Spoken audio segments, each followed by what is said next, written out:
Hey guys, it's your boy MKS here, back here with part 4, the fourth and final part of my quest to make or create or set up an Asian alliance or network or cooperative or brainstorm, whatever you want to call it.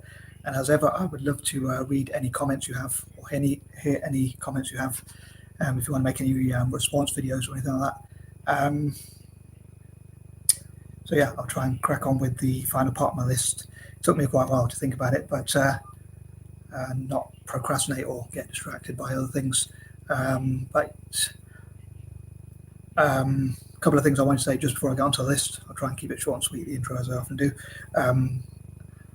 One of the things is, remember my train of thought, sorry. I forgot what I was going to say. I wish for people all around the world to be blessed, really, or to do as well as possible. But I'm mainly focusing on Asia, which is my main priority, and empowering the people, the nations, and people across Asia as much as possible, and trying to prevent wars, really, and make peace and love across Asia and that kind of thing. Encourage peace and love across Asia. And for parts 1, 2, and 3, I suppose I looked at what ideas I had, past, present, and future. And what I'm hoping to do is, for this one, is focus, as I often do, as I generally do, on what would have happened or what will in the future, what I would like to see. So hopefully from this year, or as soon as possible, this year or next year, or again, as soon as possible, I hope to promote these ideas, again, ASAP, from 2023 or at least 2024, to make or create or set up this, make/create/set up this alliance, Asian alliance. So anyway, here are things I hope will be achieved ASAP, shall we say. I haven't really got a specific date except for, I'd say, ASAP, preferably yesterday, so to speak. So here goes. Again, ASAP.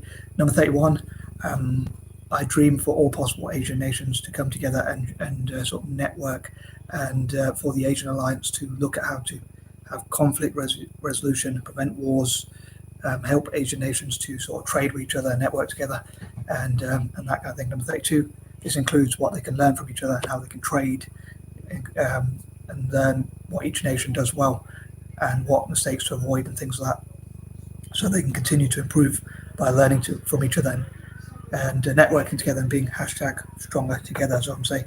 By the way, I forgot to say, wearing my MKS top. One of my sisters and her partner got me for one of my birthdays, I think it was, or for Christmas. Anyway, moving on, number 33, I'd love to promote libertarianism as soon as possible. So hopefully, ASAP, libertarianism will be encouraged, promoted, and put into practice, all being well across Asia. So I'd love for Asians to learn about libertarianism and check it out on Google and that kind of thing, to talk about how they can make people have as much freedom as possible, and very few rules or laws, so people can make decisions that they want to make. Obviously, I don't believe people should be able to attack each other, stab each other, fight each other, and verbally abuse each other or spit on each other, or horrible things like that. But other than that, I think there shouldn't be too many rules. I think there should be very, very few rules, as few rules as possible, and as much freedom for as many people as possible. ASAP. Number 34, also animal rights and general human rights and animal rights as much as possible. Again, making peace, and hopefully that will benefit animals, people, and whatnot, especially young people, children, and whatnot, and give them the best possible future. So I'd love to promote, I'd say, peace, prosperity, love, tourism. Again, like what, say China does something well that India could learn from, or vice versa, how they could learn about improving their quality of life, growing their economies, encouraging tourism, which would help their economies. The more peace there is, the more tourism there could be, because it's a safer place to visit, making things safer for tourists, making tourists feel welcome, and that kind of thing. As I mentioned before, I'd love for my fellow Anglo-Indians and other Eurasians, and possibly people like mixed race Asians like myself, to look at how we can help with ideas and information and knowledge, preventing terrorism and invasions and division and that kind of thing, and basically keeping Asians safe, especially from Malaysia, India, Indonesia, and Singapore, as I often mentioned, but also all over Asia. Number 35, I'd love for Asian individuals and nations to talk about their ambitions, goals, aims, objectives, dreams, that kind of thing, and how we can help the Asian dream, Asian pride without arrogance. So hopefully being proud of each other, but not being arrogant, and talking about things that can help Asia to be proud, how they can help their economies to grow, again, have human rights, libertarianism, basically freedoms, freedom of choice, animal rights, people's rights, protection of children, protection of vulnerable people, and sympathy and empathy for each other, passion for helping each other, and compassion as well. And again, preventing wars and helping, like, say, for instance, India's ambition to be a $10 trillion economy, maybe even help them to exceed those expectations, their own goals, so they can become a 10, 15, or even $20 trillion economy as soon as possible. Again, hope for all these things ASAP. Number 36. Again, as I mentioned before, I would love for, I know I'm repeating some ideas, but I hope, as I say, these things will be achieved. I haven't really thought of a date, a specific date, say that I would like for them to be achieved, but I hope, as I say, if it could be done tomorrow, I'd love to start it tomorrow or even tonight, but obviously that won't happen. But I'll say ASAP for this Asian alliance to be set up, and also, again, I know I mentioned before, but like a sovereign wealth fund for all of Asia to come together, and China, India, and the rest of Asia to combine all their money, resources, and whatnot together, and learn from each other, so that they can reinvest that money into projects, as they supporting Italian football, Serie A, and even at the grassroots helping to build football pitches across Italy, helping Italian football teams to have more money so they can buy the best possible players and that kind of thing, but also developing young players, also benefiting Italian football basically at club and country level to help them be as successful as possible, and to build a partnership between Italians and Asians through football diplomacy and things like that. Number 37, similar for SUC.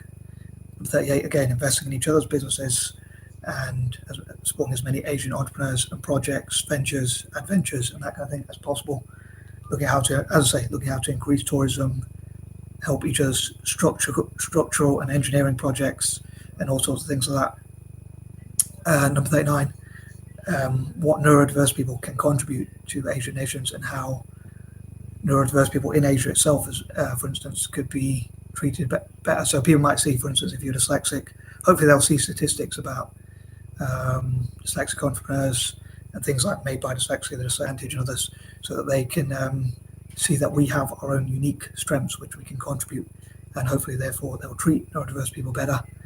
And again, I hope for my fellow Anglo-Indians and other Eurasians and Blasians and other mixed race Asians to help Asian nations to cooperate, and both on and offline, look at how we can,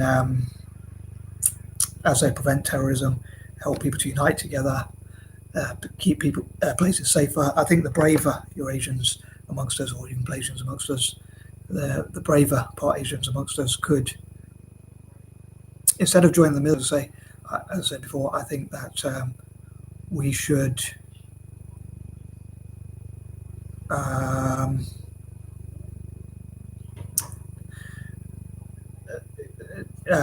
find ways to, if not prevent terrorism, then look at what we could do to defuse bombs or tackle people who are terrorists or whatever.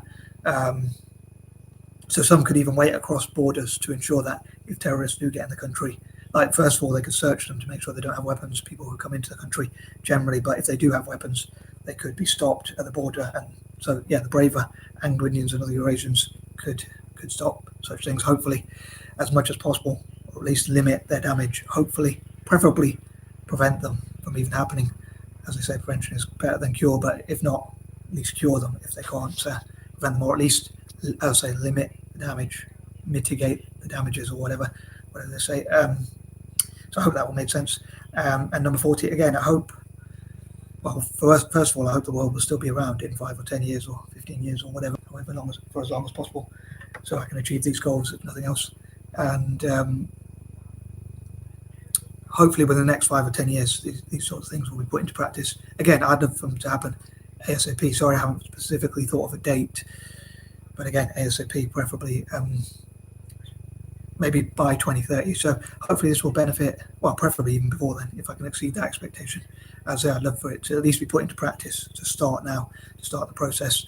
But hopefully this will benefit all possible Asians, and people, especially from Asia itself and those from the diaspora, but also benefit the world generally, make peace and love and those positive things. I know I'm a bit corny and a bit of an idealist, but I know I did repeat quite a few ideas, but I know I'm being a bit vague as well. I haven't really specifically thought of specific days or dates, but I suppose I'll say it would be ASAP. So I hope potential war between China and Taiwan, or even Japan or other nations, can be prevented. Anyway, I am out. Peace and love.